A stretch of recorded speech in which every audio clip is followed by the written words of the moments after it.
Hai semuanya, ketemu lagi bareng Mihu di sini. Oh iya, kali ini Mihu akan membawakan alur cerita dari film Donghua yang berjudul Battle Frog the River.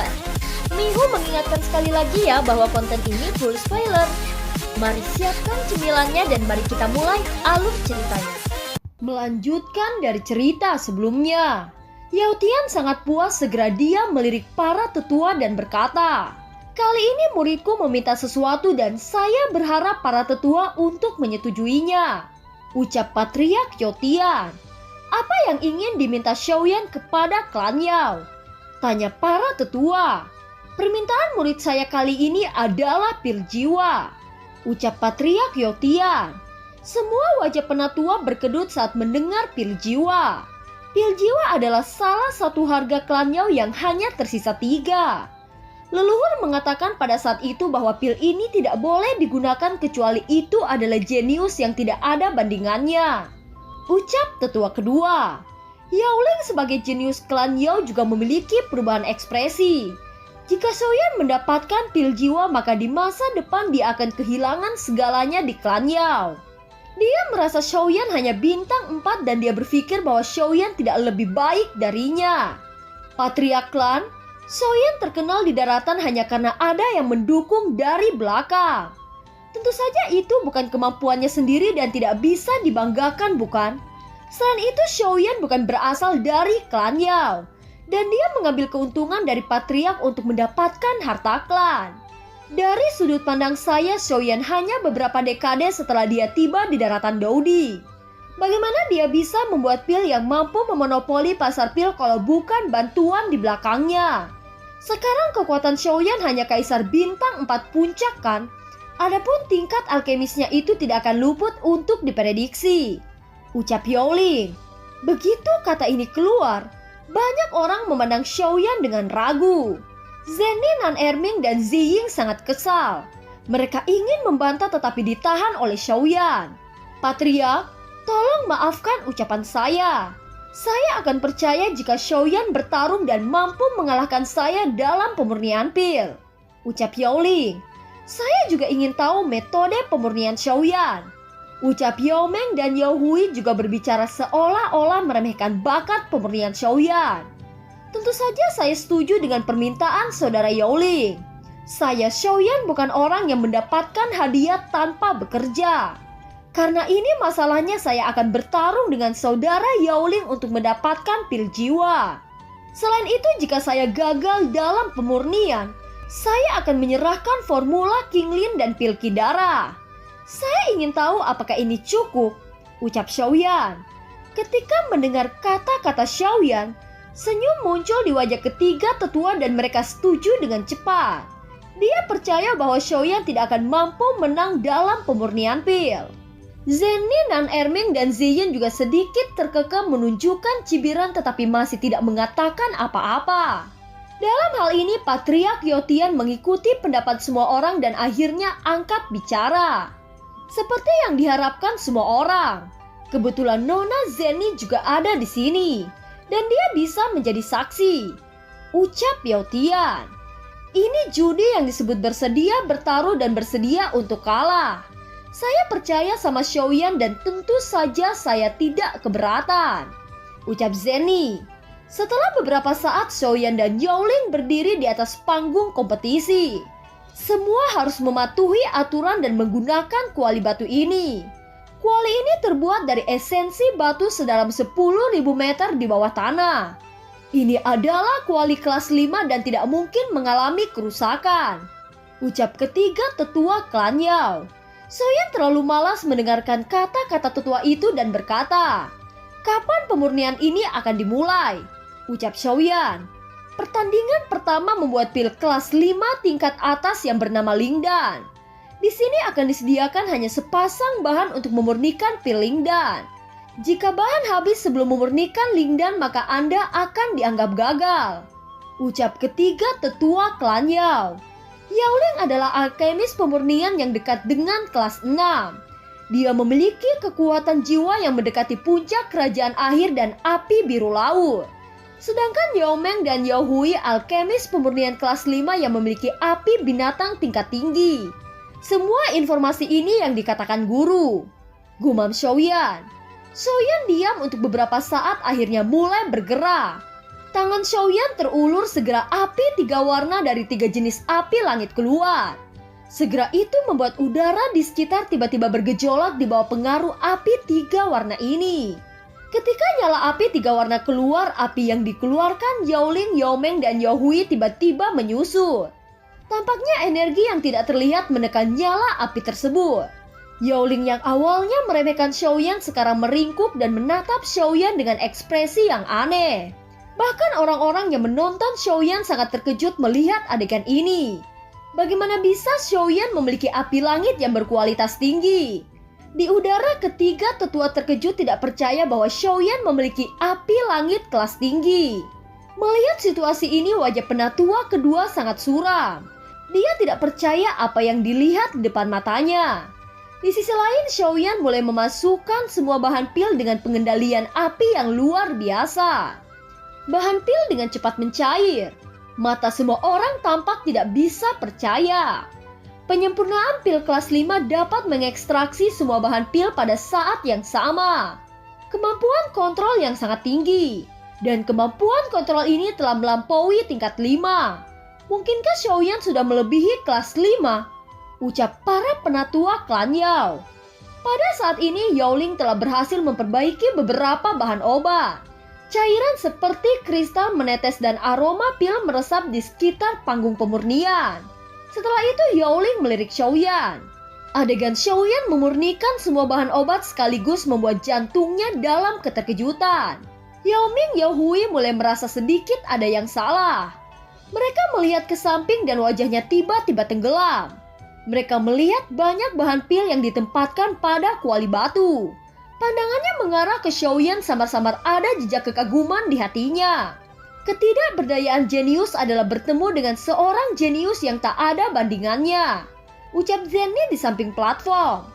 Lusinan bahan pil meneteskan tetesan air yang sejernih kristal setelah dibakar oleh api langit 3 warna. Yaoling adalah orang yang sangat berbakat. Dalam waktu singkat dia mencapai kontrol ganda. Selain itu dia memanipulasi nyala api dengan sempurna. Ketiga tetua klan Yao melihat penampilan Yaoling dan merasakan lega. Meskipun Xiaoyan tampak aneh, tapi mereka percaya bahwa pengalaman Yaoling tidak bisa dibandingkan dengan Xiaoyan. Pipi yang panas perlahan mendingin. Waktu terus berlalu. Pikiran dari ketiganya terbenam dalam kuali obat dan bahkan pemurnian telah mencapai tahap akhir. Yaoling berteriak. Cairan kemerahan menetes di dalam kuali obat dan api biru tergantung di atas kuali obat dan berputar. Pada saat ini tidak ada lagi bahan pil di kuali dan semua ekstraksi telah selesai. Cairan pil yang diekstraksi oleh Yaoling memiliki kemurnian yang luar biasa. Yaoling sangat puas. Kebanggaan muncul di sudut mulutnya. Dia perlahan-lahan mengangkat kepalanya dan siap menerima pujian dari semua orang. Dalam pandangan Yaoling, pencapaiannya pasti melebihi pencapaian Xiaoyan. Yaoling yang bangga akan pemurnian melirik semua orang-orang yang hadir di panggung pemurnian. Akan tetapi dia menyadari tidak ada orang yang melirik sama sekali.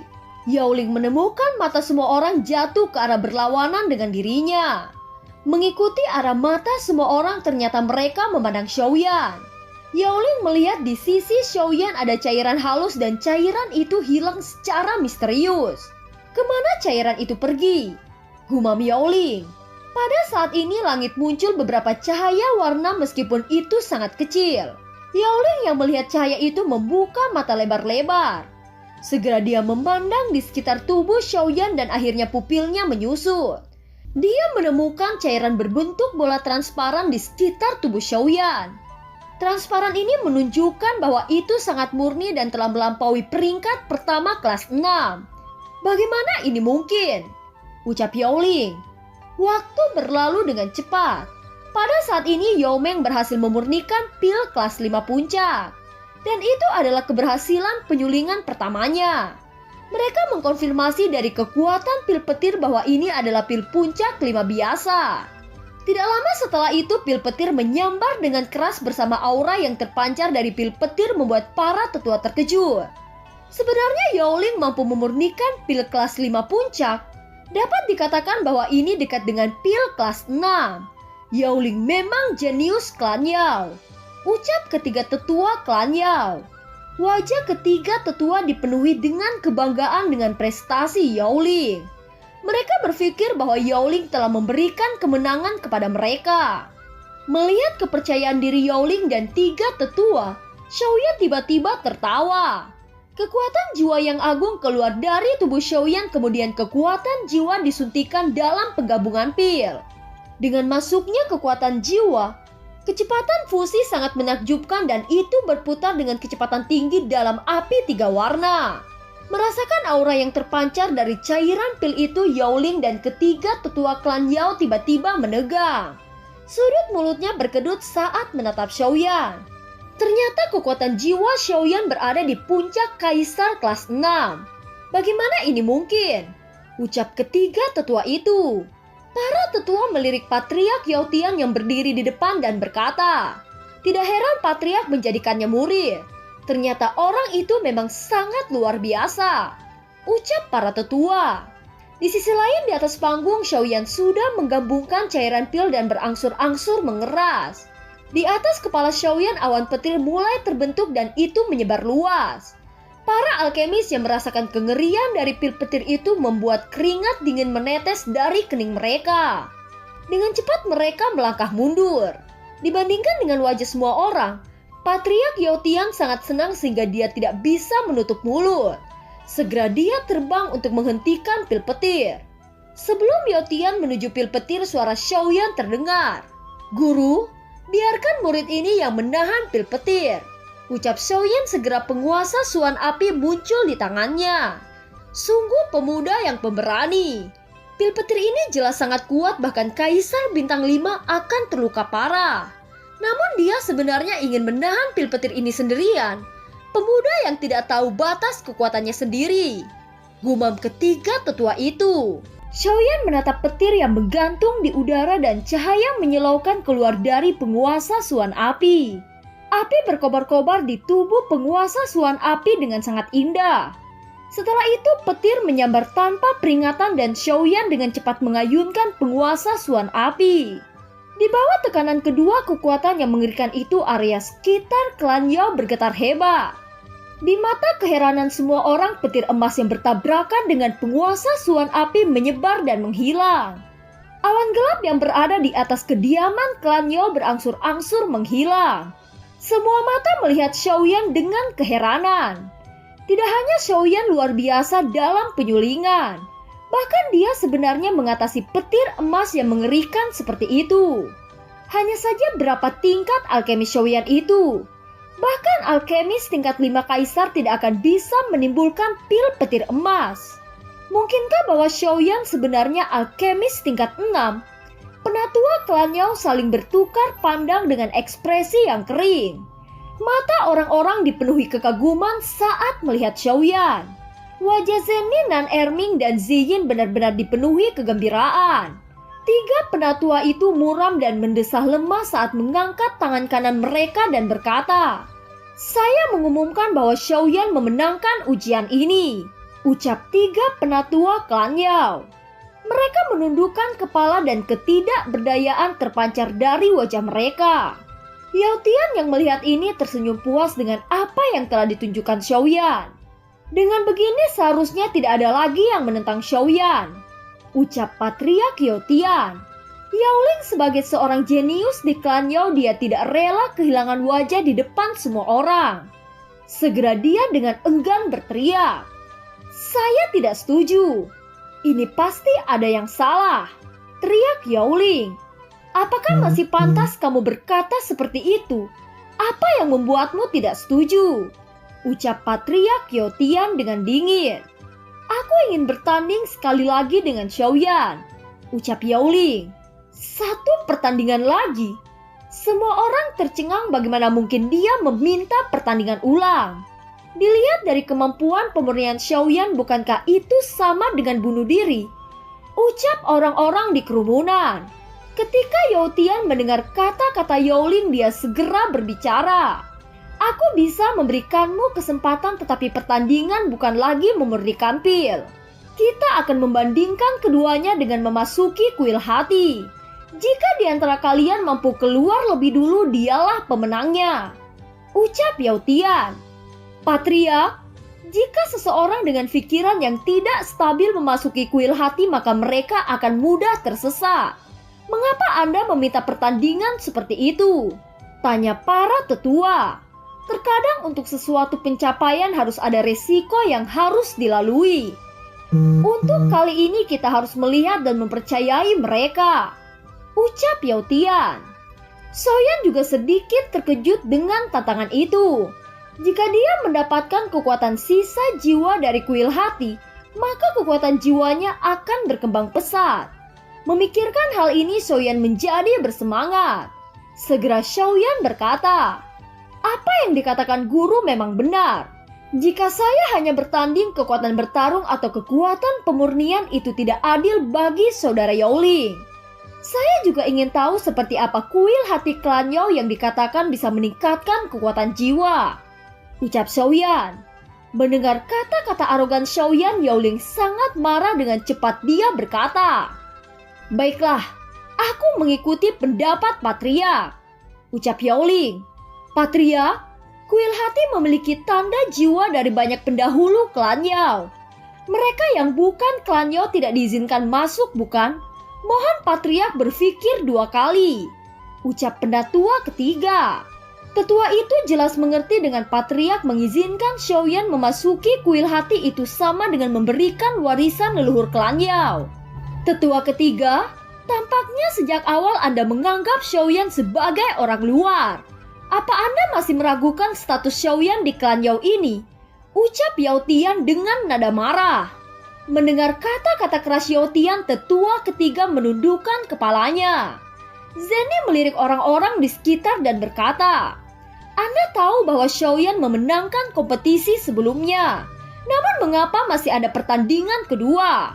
Saya mengerti bahwa ini hanyalah upaya untuk menyelamatkan wajah Yaoling sebagai jenius klan Yao. Sekarang setelah Xiaoyan bersedia dan Anda khawatir bahwa Xiaoyan akan mendapatkan kesempatan untuk warisan, bukankah ini lelucon? Jika Xiaoyan menolak, bisakah Yaoling menerima kekalahannya?" Ucap Zenny dengan sedikit kesal saat menatap penatua itu. Semua penatua itu terdiam saat mendengarkan pernyataan Zenny. Soyan juga tidak menduga bahwa Zenny bisa mengatakan seperti itu. Segera dia menambahkan saat berkata, "Apa yang dikatakan Zenny memang benar. Apa yang dikhawatirkan oleh para penatua bukan sesuatu yang saya minta. Namun karena saudara Yaoling tidak puas dan guru memutuskan kompetisinya, bagaimana saya bisa menolak kepercayaan yang diberikan oleh guru? Selain itu, saya akan bersedia jika saya akan mendapatkan inti sihir jika saya menang." Ucap Xiaoyan. "Xiaoyan, Anda tidak boleh serakah. Selama Anda menang, Anda akan mewarisi metode untuk meningkatkan kekuatan jiwa. Dan sekarang Anda meminta inti sihir tingkat lanjut." Ucap tetua ketiga. "Jika tidak, maka tidak akan ada kompetisi." Ucap Xiaoyan dengan acuh tak acuh. "Xiaoyan, saya akan mempertaruhkan 500 inti sihir tingkat 5 dan 6. Katakan, apa itu cukup?" Ucap tetua ketiga. Karena tetua ketiga sangat tulus, maka junior ini harus memberikan wajah. Ucap Xiaoyan. Tetua ketiga segera mendatangi Yaoling dan berkata dengan suara pelan, "Ini menyangkut harga diri saya. Saya berharap kamu tidak akan kalah dengan rubah kecil itu." Ucap tetua ketiga kepada Yaoling. Yaoling yang mendengar kata-kata tetua ketiga langsung berkeringat dingin. Dia menguatkan perasaannya saat berkata, "Tetua, meskipun Xiaoyan luar biasa dalam hal pemurnian, dia tidak akan bisa mengalahkan saya di dalam kuil hati. Anda bisa yakin." Ucap Yaoling. Mendengar ini, penatua ketiga menganggukkan kepalanya. "Jika Xiaoyan dan Yaoling sudah siap, Anda berdua bisa memasuki kuil hati sekarang. Siapa yang lebih banyak menjawab pertanyaan leluhur, maka dia akan menjadi pemenang." Ucap Yao Tian. Setelah mengatakan itu, Patriark Yao Tian memimpin untuk menuju sebuah bangunan kuil putih yang disebut kuil hati. Di sekitar kuil ada biji bintang ungu yang sangat unik. Biji bintang ungu memiliki efek yang sangat baik pada pelestarian dan transmisi kekuatan jiwa. Di kuil hati dipenuhi dengan tanda-tanda jiwa dari kaisar peringkat tinggi dari leluhur klan Yao. Hal ini dibagi menjadi 3 lapisan dan memiliki kesulitan yang berbeda-beda. Yao Tian menghela nafas dan berkata, "Sejak bencana kuno, klan Yao saya telah menurun dan kaisar peringkat tinggi semakin sedikit. Sehingga jejak jiwa yang bisa tinggal di kuil hati mulai berkurang. Tanda jiwa di lantai 2 ditinggalkan oleh kaisar bintang 7. Kekuatan jiwa mereka berada di puncak kerajaan kaisar. Sedangkan lantai 3 tanda jiwa yang ditinggalkan oleh kaisar bintang 9. Kekuatan jiwa mereka sangat luar biasa. Sekecil apapun kekuatan jiwa yang keluar itu sangat sulit untuk dilawan. Oleh karena itu ujian ini hanya dilakukan di lantai 2. Ucap Yao Tian. Setelah menjelaskan itu, Yao Tian melihat ke arah Xiaoyan dan Yaoling saat berkata lagi, "Siapapun yang tinggal di dalamnya untuk waktu yang lama akan memenangkan kontes. Jika kalian sudah jelas maka pertandingan bisa dimulai," teriak Yao Tian. Segera setelah itu Xiaoyan dan Yaoling melangkah maju ke pintu kuil hati. Begitu memasuki pintu kuil hati, kekuatan jiwa kehilangan kontak dengan dunia luar. Xiaoyan yang baru saja melangkah maju, dia dikejutkan dengan sesosok raksasa berdiri di depannya. Perubahan yang terjadi begitu tiba-tiba, namun Xiaoyan dengan cepat menolak spekulasi itu. Ternyata monster di depannya tidak lain hanyalah ilusi. Xiaoyan meyakinkan dirinya dan terus berjalan maju. Ketika Xiaoyan melewatinya, sesosok raksasa itu berangsur-angsur menghilang. Xiaoyan mengerutkan kening melihat jalan yang panjang dan gelap. Dia menggunakan kekuatan jiwa untuk menjelajahi jalan. Kekuatan jiwa menyembur keluar dari lautan pengetahuan, menyebar dengan sangat cepat ke segala arah. Kekuatan jiwanya dipisahkan dari tubuh dan menyebar dengan cepat.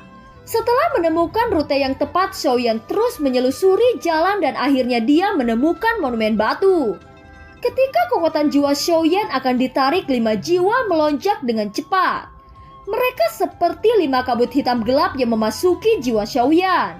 5 jiwa itu mengalir ke laut kesadaran jiwa Xiaoyan dan bertabrakan satu sama lain. Di lautan kesadaran Xiaoyan, 5 jiwa meledak menjadi ketiadaan. Menghadapi serangan jiwa seperti itu, Xiaoyan merasakan sakit yang luar biasa. Tiba-tiba suara Zanlao terdengar. "Bocah, Anda sangat berani memprovokasi jiwa dari Kaisar Bintang 5 Puncak. Haruskah orang tua ini memuji Anda karena berani atau haruskah saya mengatakan bahwa Anda bodoh?" ucap Zanlao. "Saya tidak tertarik pada boneka jiwa itu. Jika bukan karena kecerobohan saya, tidak mungkin saya mengalami ini. Siapa yang akan mengira bahwa di balik kegelapan ini terdapat banyak tanda jiwa dan itu meledak memasuki lautan pengetahuan saya," ucap Xiaoyan. "Batu ini, tidak heran jika jiwa-jiwa itu terpelihara. Batu ini sangat langka di benua ini, tetapi saya menduga batu ini digunakan untuk membangun kuil ini. Dunia hanya tahu bahwa batu ini bermanfaat untuk pelestarian kekuatan jiwa. Lantai dan dinding ini dilapisi dengan batu ajaib yang dapat menyerap sebagian besar cahaya, sehingga tempat ini sangat gelap," ucap Zanlao. "Mengapa guru tidak memberitahukan hal ini kepada saya? Apakah guru mempunyai rencana lain?" gumam Xiaoyan. "Bocah, Anda sudah menjadi murid patriark klan Yao," ucap Zanlao. Xiaoyan mengangguk. "Keberuntungan Anda sangat bagus. Patriark klan itu benar-benar menerima Anda sebagai murid. Karena dia telah menerima Anda sebagai murid, maka dia akan menganggap Anda sebagai penerus. Mengenai efek batu ini, saya kira patriark klan Yao mungkin tidak tahu bahwa batu ini memiliki efek seperti ini. Karena Anda memasuki tempat ini, maka manfaatkan kesempatan ini. Mungkin Anda akan mendapatkan sesuatu yang besar," ucap Zanlao. Xiaoyan mengangguk dan terus berjalan dengan hati-hati mengawasi daerah di sekitarnya. Di dalam kuil, Xiaoyan yang berada di lantai 2 tidak tahu berapa banyak waktu telah berlalu. Hanya ada kegelapan yang tidak ada habisnya di sini. Dan itu sangat membosankan sehingga membuat Xiaoyan hampir gila. Xiaoyan berjalan mengitari lantai 2 seperti orang buta selama 2 hari ini. Dia tidak dapat menemukan tanda jiwa leluhur, bahkan tidak tahu persis di mana dia berada. Tidak heran siapapun yang keluar paling lama adalah pemenangnya. Jika saya tidak mentransfer energi saya ke jejak penyerapan jiwa, saya takut tempat ini tidak dapat ditinggali walaupun sesaat. Selain itu, di sini sangat aneh sehingga tidak ada yang bisa memprediksi apa yang akan terjadi selanjutnya. Xiaoyan perlahan duduk dan nyala api samar terpancar dari kedua matanya. Saya tidak percaya bahwa saya tidak dapat menemukan jejak jiwa di sini, ucap Xiaoyan. Setelah mengatakan itu, nyala api 3 warna muncul di sekitar tubuh Xiaoyan. Lingkungan di sekitar tiba-tiba menyala dan penglihatannya segera meluas lebih dari 10 kali. Bintik-bintik kecil cerah yang melayang-layang di kegelapan mulai terlihat. Mungkinkah itu tanda dari jiwa? Ucap Xiaoyan. Segera Xiaoyan pergi ke titik cahaya dengan harapan besar. Merasa kekuatan jiwa kuat yang terkandung di titik cahaya, Xiaoyan yakin bahwa ini adalah tanda jiwa yang telah ia cari selama beberapa hari. Setelah itu ia menyerap jejak jiwa dan jejak jiwa itu hanya bergetar sedikit dan tidak ada gerakan. Tampaknya jejak jiwa di sini tidak dapat disentuh secara acak. Tepat ketika Xiaoyan berpikir seperti ini, tiba-tiba tanda jiwa lain sedang terbang ke arahnya. Xiaoyan membiarkan tanda jiwa melayang di atas kepalanya kemudian menunggu kesempatan untuk meraihnya. Ketika kekuatan jiwa itu berubah menjadi titik cahaya, segera Xiaoyan menangkap dan melahapnya. Segera tanda jiwa memasuki lautan kesadaran Xiaoyan dan jejak jiwa ini mengajukan pertanyaan. Mengapa ada kekuatan jiwa? Tanya jejak jiwa itu. Jiwa adalah bentuk utama dari manusia. Tidak ada manusia jika tidak ada jiwa, ucap Xiaoyan. Hahaha, bagus. Ucap jejak jiwa itu mengembun menjadi sosok yang samar dari tubuh Xiaoyan. Dia berkata lagi, sebelum bencana kuno orang-orang klan Yao sangat kuat. Dan orang tua ini tidak menerima seorang murid sampai kematian saya. Ini merupakan penyesalan terbesar bagi lelaki tua ini. Karena itu lelaki tua ini memasuki kuil ini untuk meninggalkan kesadaran jiwa dan menemukan seseorang penerus yang layak, ucap jejak jiwa itu. Setelah berbicara, sosok itu berangsur-angsur menjadi ilusi dan menyatu dengan lautan pengetahuan Xiaoyan. Xiaoyan merasa seluruh tubuhnya tiba-tiba menjadi tidak normal. Dia merasa bahwa kekuatan jiwa di puncak kerajaan menjadi lebih murni. Setelah Xiaoyan berhasil melalui rintangan pertamanya, dia melihat jiwa yang sedikit lebih cerah di kejauhan. Jejak jiwa itu menyapu ke arah Xiaoyan. Namun kekuatan jiwa Xiaoyan yang telah mencapai tingkat baru tentu saja tidak takut menghadapi gelombang jiwa ini. Dia menjentikan jarinya dan api langit mengisolasi jejak jiwa yang melayang di udara. Di bawah penindasan kekuatan jiwa Xiaoyan, jejak jiwa akhirnya diaktifkan. Setelah lautan pengetahuan Xiaoyan diaktifkan, ada 9 karakter besar. Di mana hati saya? Jelas karakter-karakter ini merupakan pertanyaan dari jejak jiwa. Oleh karena itu, meskipun pertanyaan tentang jejak jiwa ini hanya beberapa kata, Xiaoyan masih sangat berhati-hati dan tidak berani dengan mudah menjawab pertanyaan ini. Semakin sederhana pertanyaannya, semakin sulit untuk dijawab. Setelah berpikir lama, akhirnya dia menjawab. Hati untuk bertanya pada diri sendiri dan apa yang dia pikirkan untuk menyelesaikannya. Anda bertanya tentang hati, tentu Anda memiliki keraguan di dalam hati, ucap Xiaoyan. 9 karakter bersinar dan memasuki lautan pengetahuan Xiaoyan. Setelah cahaya memasuki lautan pengetahuan Xiaoyan, cahaya itu berubah menjadi warna perak dan menutupi seluruh lautan pengetahuan Xiaoyan. Setelah itu cahaya perak bergabung di dalam lautan jiwa Xiaoyan. Xiaoyan mengungkapkan senyum bahagia dan mulai menyerap kekuatan jiwa ini. Sekarang kekuatan jiwanya hanya selangkah untuk menerobos. Di sisi lain di luar kuil, Nan Erming menatap pintu kuil dan berkata, sudah 1 bulan sejak Xiaoyan memasuki kuil hati. Apakah dia baik-baik saja? Tanya Nan Erming. Zeni hanya melihat pintu kuil dan tidak mengatakan apa-apa. Wajahnya menunjukkan kekhawatiran yang mendalam. Sejak Xiaoyan memasuki kuil, kontrak darah Zeni dan Xiaoyan tampaknya terputus oleh kekuatan misterius. Sampai sekarang dia tidak bisa merasakan hidup dan mati Xiaoyan. Yao Ming yang melihat ini, dia berkata, "Kami sering memasuki kuil hati dan tidak bisa bertahan sampai 1 bulan. Saya tidak pernah berpikir bahwa Xiaoyan bisa tinggal di kuil hati lebih dari 1 bulan." Ucap Yao Ming. Tetua ketiga juga merasa gelisah di dalam hatinya. Dia tidak menyangka Xiaoyan mampu bertahan sampai sekarang. Xiaoyan sudah memenangkan pil jiwa dalam kompetisi penyulingan. Sekarang dia mampu beradaptasi dan menjawab pertanyaan jejak jiwa. Jika Xiaoyan bisa bertahan dan menang, maka inti sihir yang saya kumpulkan selama bertahun-tahun akan jatuh ke tangannya.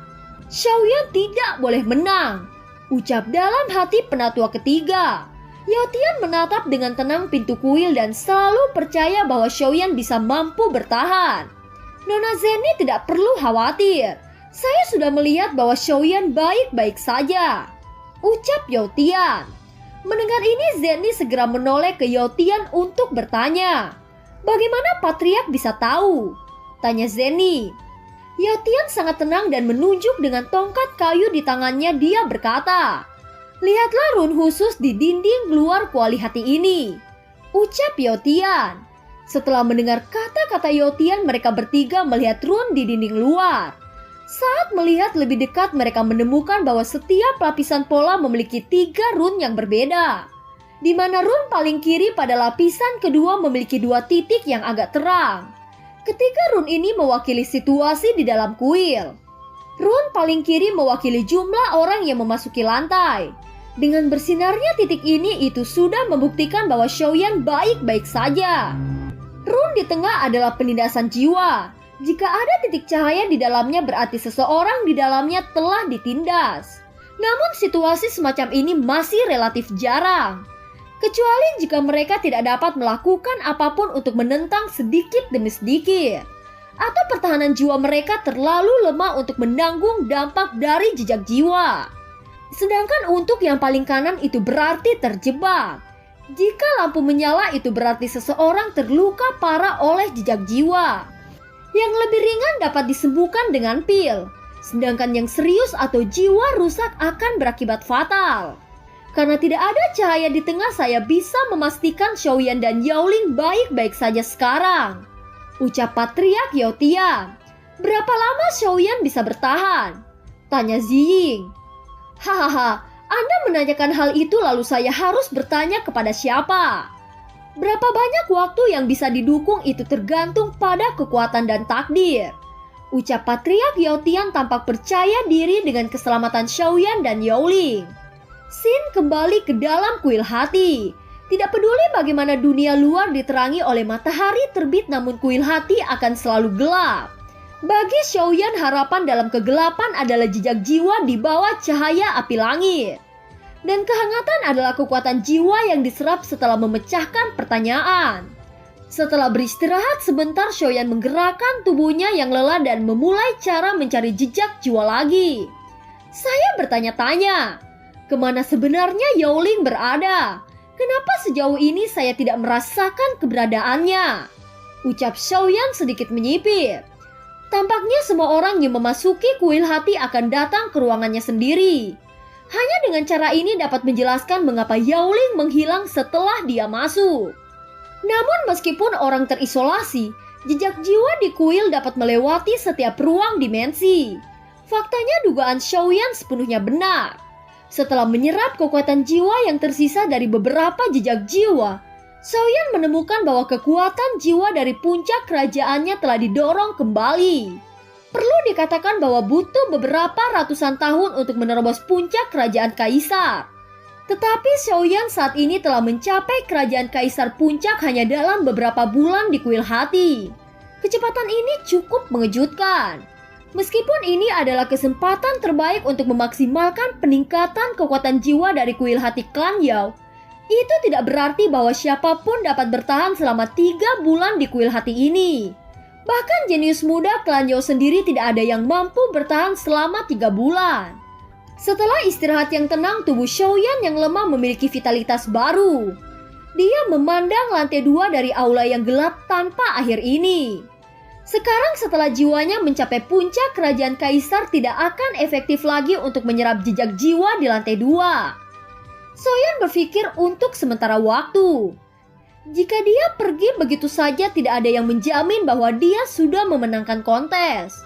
Soyeon sedang memikirkan lantai 3 di mana Patriark Yotian secara khusus mengatakan kepadanya untuk tidak masuk. Menurut Patriark Yotian, jejak jiwa pada lantai ketiga ditinggalkan oleh Kaisar Bintang 8 atau 9. Dan kekuatan jiwanya berada di atas tingkat kesadaran. Tentu saja bahkan jika Soyeon berada di puncak kerajaan kaisar, dia tidak yakin akan bertahan dalam satu penindasan. Namun peluang terbagus selalu berdampingan dengan bahaya. Soyeon jatuh ke dalam pemikiran yang dalam.